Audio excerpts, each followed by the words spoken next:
Shambolic, embarrassing, rattling, disheartening, concerning, and peculiar. Ladies and gentlemen, welcome back to Football Therapy with me, your host, Jan. Brighton 4, Chelsea 1 away at the Amex. Although I like to think Chelsea 3, Brighton 2, if you consider the goal scorers, of course. Both Trevor Chalobah and Ruben Loftus-Cheek scoring own goals. But my word, this was an absolute a rattling capitulation to the narrative. And get the microphones up, because the narrative is Graham Potter undefeated as Chelsea manager since he left Brighton. De Zerbi yet to win as the new Brighton coach. His replacement, we visit the Amex Stadium. The Rife narrative, yep, you guessed it, put the mics down. We lost. Not only did we lose, we got touched up, slapped about, embarrassed, scared. Now look, before we get into this and do the post-mortem therapy session, because let's be real, we all need therapy right now. Yeah, it was a screw up from the manager, man. I mean, Chelsea were rattled. The players were absolutely rattled in that atmosphere. The Amex Stadium obviously feel understandably hard done by Chelsea, not just because Cucurella jumped ship for a big money move after being both the fans' player of the year and the players' player of the year, and he was like, let me go to City. No, Chelsea. You know, he obviously wanted that career move no matter what, which would have pissed the Brighton fans off. But we took their manager, who's made them into a good team, and we took their whole coaching staff. So yeah, I get it, Brighton fans, you know. And they sort of made that conscious decision to make it like a bit of a cauldron. Potter was constantly getting booed. Every time Cucurella touched the ball, he was getting booed. I think it was stupid to play him from Potter in that atmosphere when you've got alternatives in terms of playing a back four. I mean, the back three was a disaster.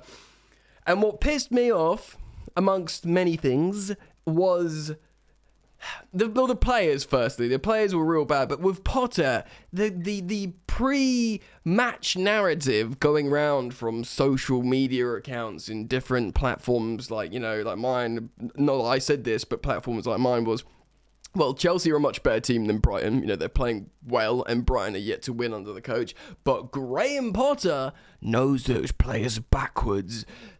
Chelsea are going to beat Brighton. It's going to be a tactical masterclass. And of course it wasn't that. It was a shit show. But what annoys me more, and again, I'm going to speak on Potter a bit more shortly, is he just went with, oh, you know what? We had a really good performance away in Salzburg.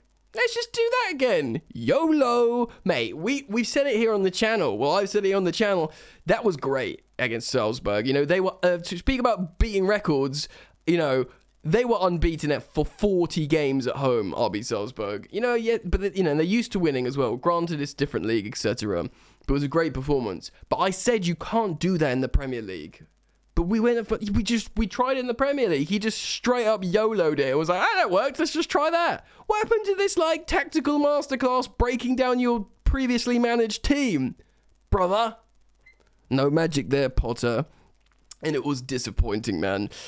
Granted, he made a switch and we looked a little bit better at times, but, the game was done. Chelsea have never lost to Brighton in a competitive match in Premier League area, or was it in league? I don't know. That was the stat. And it had to be now, didn't it? It bloody had to be now. All things considered with the narrative. Mate, they scored in the 5th minute. A nice goal. Leandro Trossard. We played a 3-5-2. Silva, Cucurella, Chalobah. We had Havertz with sort of Mount and Gallagher in behind, Kovacic, Loftus-Cheek in the midfield, and Pulisic and Raheem Sterling. I'm going to talk about him a little bit as wingbacks. Now, Thiago Silva made 2 clearances off the line within the first 5 minutes. He did one the other day. He's obviously got this relationship thing with Kepa Arrizabalaga, where he's like, right, you go forwards to claim, and if it doesn't go well, I'll be on the line ready to header it off. He did it the other day. He was rightly praised for it. He did it twice here. Now, he was great for the game, Thiago Silva, but it wasn't all sunshine and roundabouts. Roundabouts? Roses. Why am I talking about freaking roundabouts? This game has melted my brain, man. He made some mistakes. Poor passes, Thiago Silva, that led to chances, and I think actually led to the Leandro Trossard goal in the 5th minute. I don't think he was an error leading to a goal, but it was certainly an error leading to the phase of play. That led to the goal. So they're 1-0 up. And within 9 minutes, Ruben Loftus-Cheek sticks his knee out on a corner on a set piece and scores an own goal. His body shape wasn't great, and yeah, just goes in past Kepa. Nothing Kepa can do about him. And to be fun, to keep it fun, we scored another Cobham own goal, baby. Loftus-Cheek and then Trevor Chalobah. 2 players that have been playing a lot recently, and Trevor Chalobah felt, you know, maybe the spell's finally lifted. When Trevor Chalobah starts, Chelsea don't lose. Comprehensively lost today, and he scored. I'm not digging him out, it's just one of those things, but he also scored an own goal on the 42nd minute. It's 3-0 to Brighton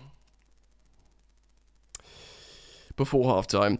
Kepa got an injury, which was painful to see. Edouard Mendy came on at half-time, and Mendy immediately demonstrated how he can't pass a football and passed it to the opposition really early doors, and they nearly made it 4. But Kai Havertz scores a goal from an excellent Conor Gallagher assist.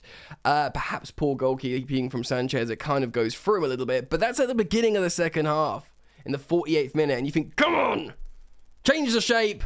What's happening here? And we did keep changing shape. You know, we're going to get something here, right? We're going to get something. We'll make a bunch of changes. Aubameyang comes on. Eventually, Sterling comes off finally. Cucurella comes off finally. Chilwell comes on. I was calling for that in the first half for Cucurella. Aubameyang comes on. Later on, we get Ziyech and Breuer. You know, we go for it. And to rub salt into the real stinging, sad, upsetting wound, painful wound, Pascal Gross makes it 4 in stoppage time. Terrible scenes, really. They had 14 shots to our 15. We had nearly 60% possession away. Well, they let us have the ball a lot, I think, in the second half, because they were like, it doesn't really matter, mate. You can do what you want with it. They had a lot more dribbles than us, which is interesting, because we had Loftus-Cheek and Pulisic and Kovacic on the pitch. You would have thought we carried the ball better, but we had some crap shows across the pitch. Havertz scored a goal, it was great. You know, Gallagher, fine.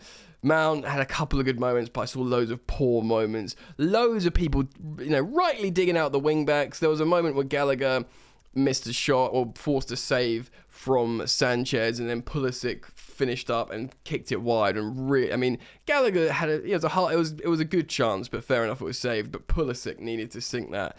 And look, people were digging out Pulisic, but for me, at least, I don't know, he was like trying to do stuff and he's a bit of a wild card. Whereas Raheem Sterling, look, I'm a fan of Raheem Sterling and his work generally. I'm an England fan, he does well for England, and his Premier League numbers are good, his pressing numbers are good, he's in his prime, he takes on tactical instruction well.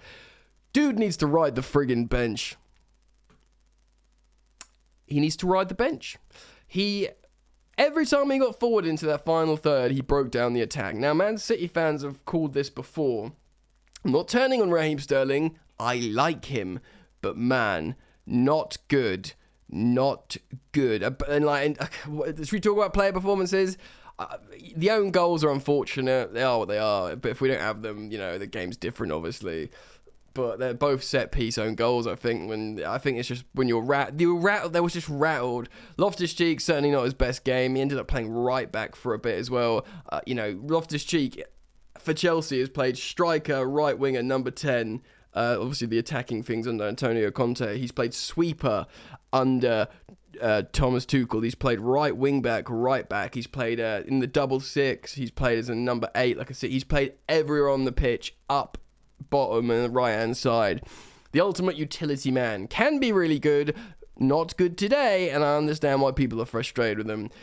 The wing backs were crap, but you know, I kind of, if I'm gonna dig one out, it would be Sterling over Pulisic, I think, personally.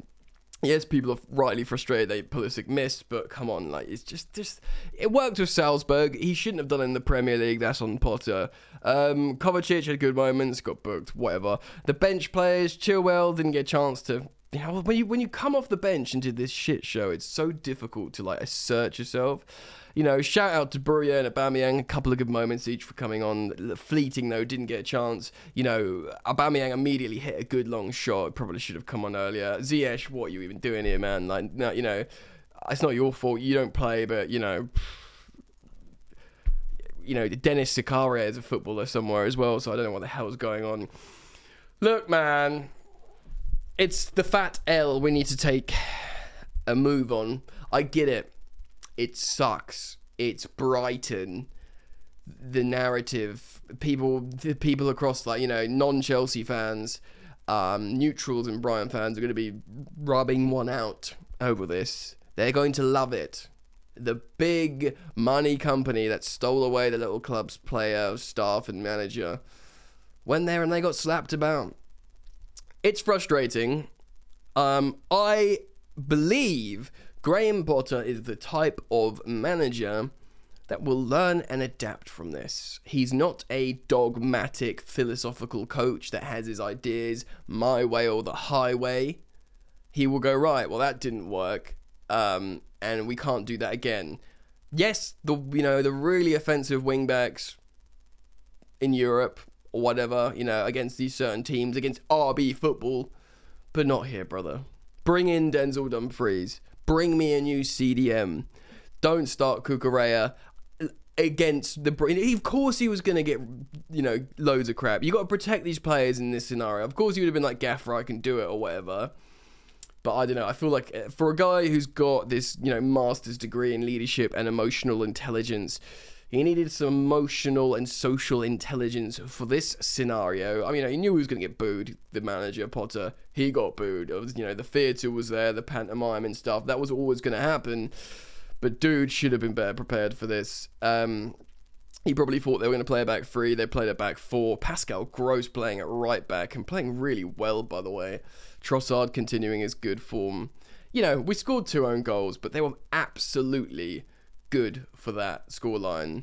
And yes, I'll say the pun. It was a deserved lead. God, it hurts saying that. We move, man. You know, we're not going to win the title this season, but we're going to try and get top 4 and see how well we can do in the Champions League. We'll probably make some signings in January, and Potter needs to use these experiences about what works with these players and how to implement them. It took him a while to get going at Brighton. Like, you know, he's obviously had this unbeaten start. This would have been 10 unbeaten had we not lost. So obviously that's a strong start. But it doesn't reflect what's actually going on at Chelsea. It's not all, you know, it's not all sunshines and roses, like I said about Thiago Silva. It isn't for Chelsea either. And he'll need time to really implement a long-standing approach and, you know, ideas and also just understanding how his players work and how his players react to scenarios. And this is going to be a potent lesson.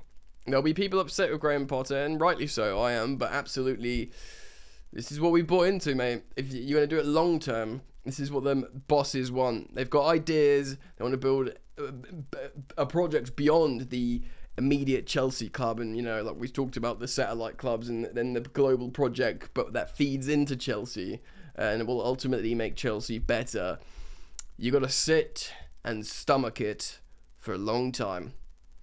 Congratulations to the Seagulls for a deserved win, and we've just got to eat up our L and wait for things to develop and look better. And it will look better, ladies and gentlemen. Don't worry. It's going to be all right. Thank you for joining me. Let me know what you think about the game, the players, the positions, the tactics, the reaction, the lack of reaction. Thank you for dropping a like, please. And if you want to subscribe, you're welcome to, and you can hit the sweet, sweet bell. Peace.